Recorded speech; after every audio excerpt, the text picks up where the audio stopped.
Mu mwezi gwe-11 omwaka oguwedde, gavumenti ya Republic of Korea wansi w'ekitongole ki Korea International Cooperation Agency (KOICA) yazimbira abasuubuzi akatale ak'omulembe mu disitulikiti y'Empigi nga kuliko n'ekyuma kya kasooli ebibalirirwamu akawumbi kalamba okuyambako abakyala naddala abalimi n'abalunzi mu muluka gwa Bongole mu Buwama Town Council okwekulaakulanya nga batundiramu ebyamaguzi eri abayise naddala abakozesa oluguudo lwa Kampala-Masaka. Kati giweze emyezi 7 bukya abasuubuzi bakwasibwa akatale kano wabula kitukubye enkyukwe okukatuukamu nga mulimu abasuubuzi 3 bokka. Balina kuba 3 n'okugenda waggulu. Leka tulimu 3. Nga bali batugambye kale bw'oba osasula kale osobola okusasula ekitundu kino byonna n'obeera ng'owadde emitwalo 15 kati buli mudaala gulina okubaako abantu 3. Emirimu gy'akatale kano n'ekyuma oluvannyuma lw'okubitukwasa okuva mu KOICA ne bijja mu mikono gya cooperative ekyabiddukanya nga ye tambuza akatale awamu n'ekyuma naye nga waggulu waffe waliyo Mpigi district local government. Abasatu bano batubuulidde nga byebafiirizibwa buli lukya. Mbadde nkolereyo kasubikamu ng'olunaku nsobola kukola emitwalo 2 naye wano omutwalo teguwera. Katole atwadde tuteekako ennyaanya obutungulu okyabirabawo ebbafu ogisuubudde emitwalo 3-5 n'otatundako n'ezigenda nga zivunda kati oba oleeta byaki.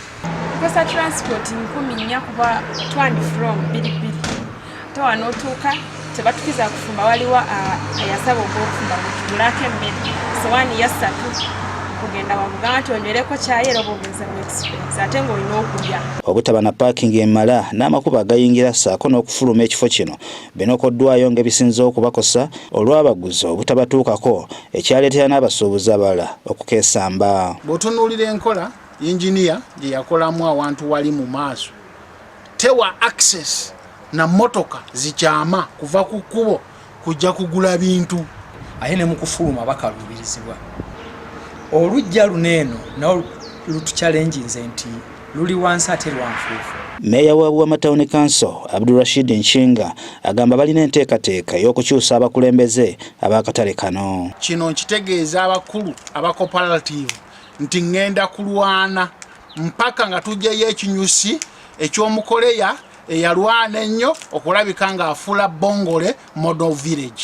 Wadde ebisoomooza akatale kano bingi naye waliwo ebituukiddwako ng'akwanaganya abasuubuzi n'abalimi Mwami Musisi bw'annyonnyola. Kino kyuma kyaffe ekyongera omutindo kasooli ekyatuweebwa bannaffe aba KOICA. Bino traka yaffe tuyambako mu kutambuza ebyamaguzi byaffe bitwala mu katale n'okugjayo kasooli mu balimi baffe okumuleeta wano omwongerako omutindo. Ofuna obuwunga obwo obukyayogerwako ng'obusinga okuwooma katale essaawa yaleero. Kama wange ebisoomoozo bitwongera maanyi. Ekintu kyonna ekitalina kusoomozebwa kitegeeza tekyatandikwa. Kati tekimanyiddwa oba banaakyusa obukulembeze bw'akatale kano abasuubuzi banaakettanira okusobola okutuukiriza ekigendererwa ekyakateesaawo. Sadat Mbogo, Agafeeyo ku Spark TV. Oli mukazi mukozi.